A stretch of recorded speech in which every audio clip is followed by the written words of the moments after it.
આખા દેશના સૌથી મહત્વના જે 5 રાજ્યોના પરિણામ છે એમાંથી પશ્ચિમ બંગાળ પર આખા દેશની નજર હતી, કેમ કે ત્યાં શું થાય છે ત્યાં નિશ્ચિત થઈ ગયું છે હવે કે સત્તા પરિવર્તન થઈ રહ્યું છે અને તૃણમૂલ કોંગ્રેસ સત્તા ગુમાવી રહી છે. એક પછી એક ઉમેદવારોના આ નામ પણ સામે આવી રહ્યા છે કે કોણ ક્યાંથી જીતી રહ્યું છે, કોણ ક્યાંથી હારી રહ્યું છે. અત્યારે જે તાજા આંકડાને હવે જ આ યાદી શરૂ થશે કે કોણ ક્યાંથી જીત્યું, કેમ કે અત્યાર સુધી જે કાઉન્ટિંગ હતું એ ચાલુ હતું. હવે ઘણી બધી બેઠકો એવી છે કે જ્યાં કાઉન્ટિંગ પૂર્ણ થયું છે ને એની સાથે જ જીત હારના નામ સામે આવી રહ્યા છે. કોણ ક્યાંથી જીત્યું અને કોણ ક્યાંથી હાર્યું, સૌથી આશ્ચર્યજનક પરિણામો જોવા જઈએ તો અસમમાં જે કોંગ્રેસનો ચહેરો ગણાતા હતા એવા ગૌરવ ગોગોઈ હારી ગયા છે જોરહાટ બેઠકથી. તમિલનાડુમાં ડીએમકે કે જે સત્તામાં પુનરાવર્તનનો દાવો કરી રહ્યો હતો એનો ચહેરો એટલે કે મુખ્યમંત્રી MK સ્ટાલિન ત્યાંથી હારી ગયા છે. આ સિવાય કેરળમની વાત કરીએ તો શરૂઆતમાં ઘણો લાંબો સમય સુધી પાછળ રહ્યા બાદ કેરળમના મુખ્યમંત્રી P વિજયન પોતાની બેઠક પરથી જીતી ગયા છે. એ જ પ્રમાણે નજર છે એ બેઠકો પર કે જ્યાં દિગ્ગજ નામ લડી રહ્યા છે. અસમની જ વાત કરી લઈએ, પ્રદ્યુત બોરદોલોઈ એ નામ કે જે કોંગ્રેસમાંથી છેલ્લી ઘડીએ ભાજપમાં આવ્યા, ભાજપમાંથી ચૂંટણી લડ્યા, એ પ્રદ્યુત બોરદોલોઈ ભાજપની ટિકિટ પરથી ચૂંટણી જીતી ગયા છે. એટલે જે આંકડાઓ સામે આવી રહ્યા છે એ આંકડાઓ અને જે નામ સામે આવી રહ્યા છે ઘણા બધા ઉલટફેર. ઉમરેઠની પેટા ચૂંટણીના પણ પરિણામ અમે આપને બતાવ્યા. હર્ષદ પરમાર ત્યાં શાનદાર રીતે જીત્યા છે, ખૂબ મોટા અંતરથી જીત્યા અને વધુ એક બેઠકનો ઉમેરો થયો ગુજરાતની વિધાનસભામાં. પણ સૌથી રસપ્રદ લડાઈ જોવા મળી પશ્ચિમ બંગાળમાં કે જ્યાં બહુ લાંબા સમય સુધી ટગ વોરની સ્થિતિ હતી. તૃણમૂલ અને ભાજપ બંને એકબીજાથી 1-2-5 બેઠકોના અંતરે ટ્રેન્ડ કરી રહ્યા હતા, પણ ધીમે સરસાઈ વધારવાનું શરૂ કર્યું ભાજપે અને જે આંકડા આવ્યા છેલ્લા આંકડા એ પ્રમાણે બેવડી સદી નજીક પહોંચી ગયો ભાજપ અને તૃણમૂલ કોંગ્રેસ દ્વિઅંકી આંકડામાં સમેટાઈ રહ્યું છે પશ્ચિમ બંગાળમાં. તમિલનાડુમાં જે રીતે પરિણામો આવ્યા છે, દ્વિપક્ષીય રાજનીતિને તમિલનાડુની જનતાએ ફગાવી દીધી છે.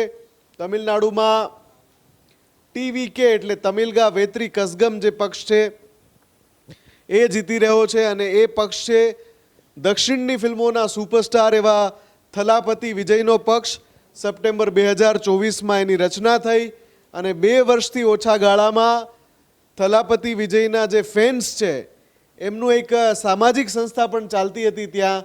એ સામાજિક સંસ્થાને પણ જ્યારે રાજકીય પક્ષમાં કન્વર્ટ કરવામાં આવી તો એ સામાજિક સંસ્થાના સભ્યોને પણ એમાં જોડવામાં આવ્યા, જેમાં મોટા ભાગના જે લોકો હતા એ થલાપતિ વિજયના ફેન્સ હતા.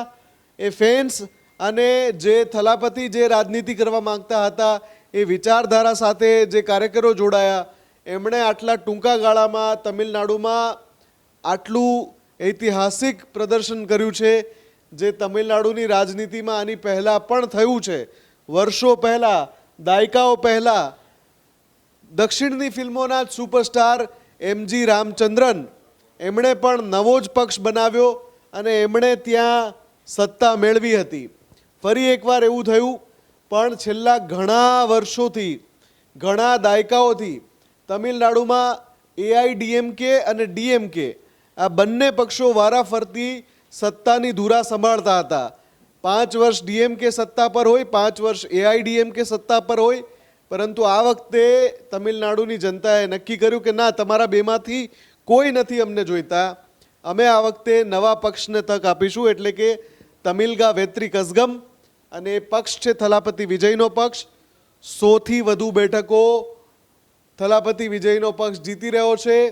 બીજી બાજુ DMK ત્રીજા ક્રમે ધકેલાઈ ગયો છે અને જે મુખ્ય વિપક્ષ હતો AIDMK એ હાલમાં બીજા ક્રમે છે. તમિલગા વેત્રી કસગમ બહુમતની બહુ નજદીક છે એટલે એમને જરૂરી સમર્થન મળી જશે, કેમ કે 118 બેઠકો તમિલનાડુમાં સરકાર રચવા માટે જોઈએ છે અને એની નજીક પહોંચી ગયા છે ટીવીકે.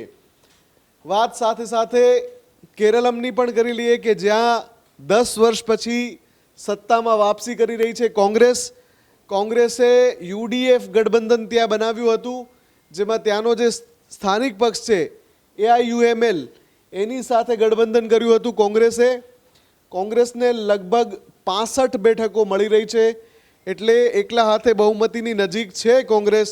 પણ યુડીએફનું જો વાત કરીએ તો 100 બેઠકના આંકડાને યુડીએફ પાર કરી ગયો છે, એટલે 71 બેઠકોની જે બહુમત છે ત્યાં એ સ્પષ્ટપણે કોંગ્રેસ અને સાથી પક્ષોને કેરળમાં મળી રહ્યું છે. અસમની વાત કરીએ, હિમંતા બિસ્વા શર્માની સુનામી જોવા મળી છે અસમમાં.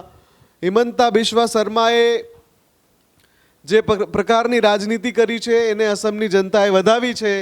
હિમંતા બિસ્વા શર્મા જે રીતે સનાતન ધર્મ માટે અને જે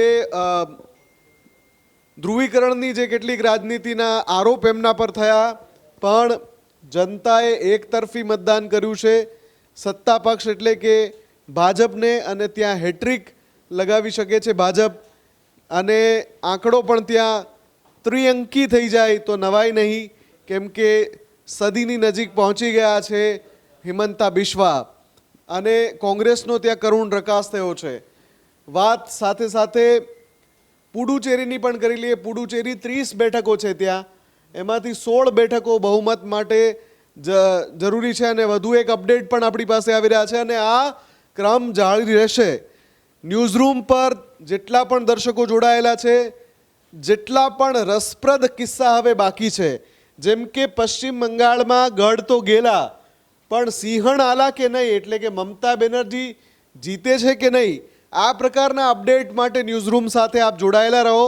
અને સબસ્ક્રાઇબ બટન ઘણા સમયથી અપીલ નથી કરી, કેમ કે વારંવાર અમે અપીલ એટલા માટે નથી કરવા માગતા, અમારી મહેનત જોઈને, અમારા આંકડાઓ જોઈને, અમારા પરિણામ પીરસવાની પદ્ધતિ જોઈને તમે 100% અમારી સાથે જોડાવાના છો.